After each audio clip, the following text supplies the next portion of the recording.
Nous parler ce matin de l'avenir de notre sécurité sociale. Vous vous inquiétez, Olivier, de sa viabilité. Oui, Alexis, nous vivons une époque où les avancées scientifiques accélèrent à un rythme inédit, promettant d'allonger significativement la durée de la vie humaine. Dario Amodei, qui est cofondateur de l'entreprise Anthropic, évoque la possibilité de doubler l'espérance de vie humaine grâce à l'intelligence artificielle et aux biotechnologies. Ces perspectives sont partagées par de nombreuses personnes, dont un futurologue comme Ray Kurzweil, qui expliquait en 2024 que ceux qui seraient encore vivants d'ici 5 ans pourront alors vivre 500 ans. Alors ça devrait nous réjouir, mais ça soulève quand même une question cruciale.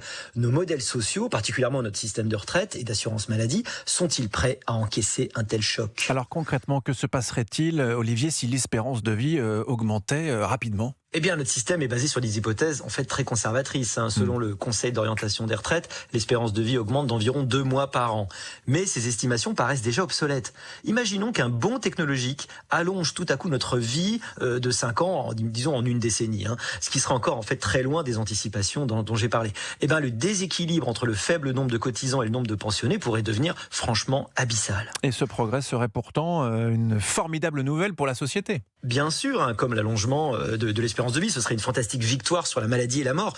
Mais notre système n'est pas calibré pour. Économiquement, c'est un défi. Prenons les dépenses de santé. Elles augmentent avec l'âge. Bon, si nous vivons 10 ou 20 ans de plus, ces coûts exploseraient, sauf à imaginer que nous trouvions la technologie l'éternelle jouvence. Bon. Quant aux retraites, leur poids est colossal. Elles représentent aujourd'hui environ 14% de notre PIB. Une seule année d'augmentation d'espérance de vie augmente les dépenses de 1% du PIB. On comprend bien que la prolongation de la durée de vie mettrait rapidement notre modèle dans une impasse qu'aucune hausse de prélèvement ne pourrait vraiment régler. Alors quelles sont les solutions alors ?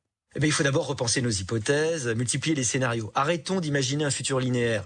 Les progrès actuels, notamment en intelligence artificielle, laissent penser que les révolutions médicales iront bien plus vite que prévu. Il faut préparer notre système de santé à les adopter aussi vite que possible pour gagner en efficacité, en particulier avec la prévention. Il faut aussi imaginer des solutions originales, comme la prise en charge des frais médicaux de fin de vie qui mobiliserait plus le patrimoine de ceux qui le peuvent. Et sur les retraites, évidemment, introduire une dose de capitalisation, instituer un âge mobile avec l'espérance de vie sur le modèle suédois ou finlandais, par exemple. Bon, en somme, Olivier, les débats actuels sur le financement de la sécurité sociale ne seraient que des solutions provisoires, bien loin des vrais enjeux. On peut le craindre, les hausses d'impôts, même les solutions comme le fameux jour de solidarité qui reviennent régulièrement, ressemblent à des pansements sur une plaie béante. Si nous ne pensons pas notre système dans un monde où l'espérance de vie bondit, nous le condamnons à des réformes inefficaces.